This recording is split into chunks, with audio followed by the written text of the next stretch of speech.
How long did it take for the Earth to end? 3 short days. Looking from this window, it seems impossible to imagine that an invasion took place out there.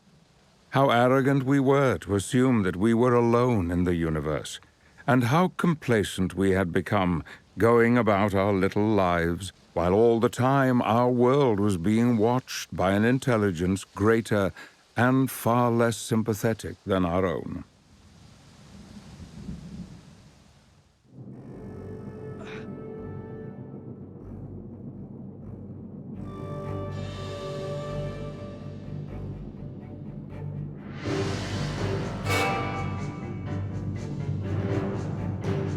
To the inhabitants of Mars, we must have looked like germs under a microscope. But we were so blinded by our vanity that we could not imagine the possibility of invasion. It started on May the 23rd, 1953. The date has become as important to us all as 1066 or 1939. After 3 short days, on the afternoon of May the 26th, we realized the terrible truth. For it was on that afternoon that we became finally aware of the uncertainty of humankind's survival. I had been visiting my friend Ogilvy at his Clifton Observatory in Bristol. I had seen with my own eyes the pinpoints of light that burst out of Mars, the red planet, heading for Earth, as if shot by great guns.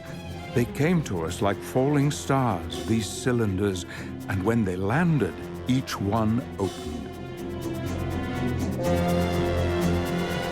BBC radio broadcasts told us that the nation was in a state of panic, but information was scarce, and rumors could not be believed. Who then were we to trust? Who could we turn to for help? How could we fight an enemy we could not even imagine? Only one fact was undisputed. We were under attack. Not from another nation as in times gone past, but from some far greater, more malevolent power. Their center was in London, where I was heading.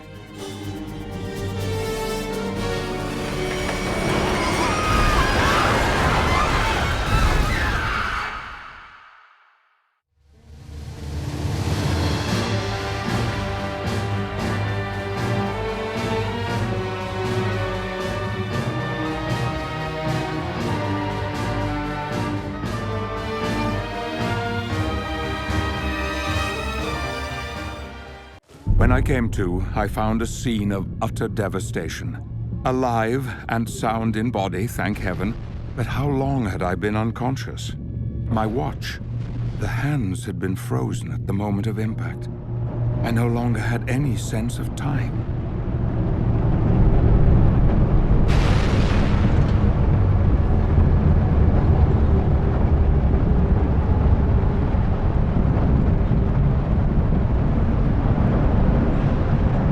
I knew the city's population would be trying to escape to the countryside, but my brother Ben and my fiancée Emily were here in London, trapped at the heart of the conflict, and I had to find my loved ones.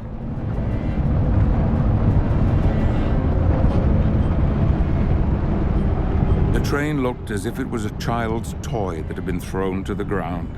The carriages were twisted and crushed on each other, passengers screaming behind the melted windows, but there was no one to release them. During the Blitz, a bomb had fallen directly on the Waterloo line. This looked like a dozen had fallen.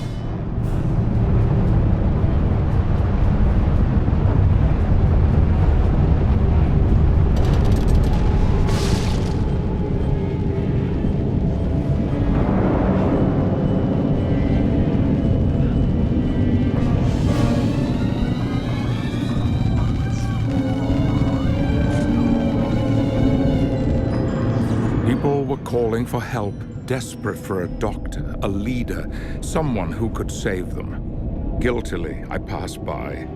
How could I stop for one without stopping for all?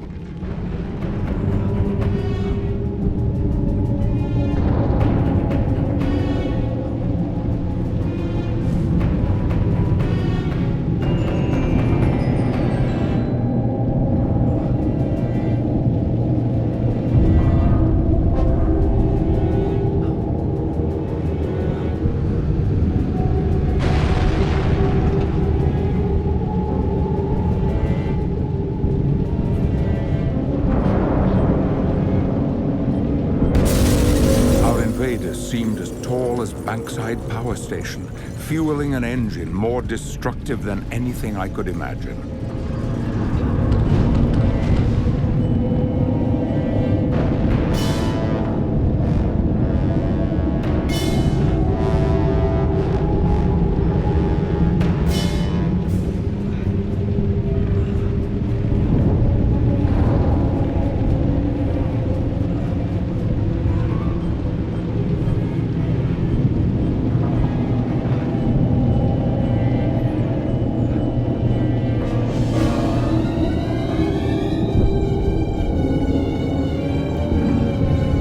The man who was helping pull survivors clear of the wreckage told me his name was Sergeant Jack Carstairs.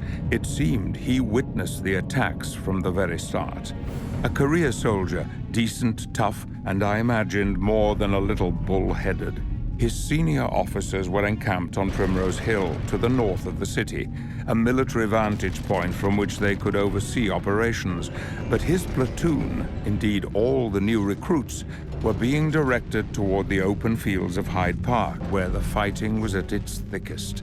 This was where I needed to go if I was to find my younger brother.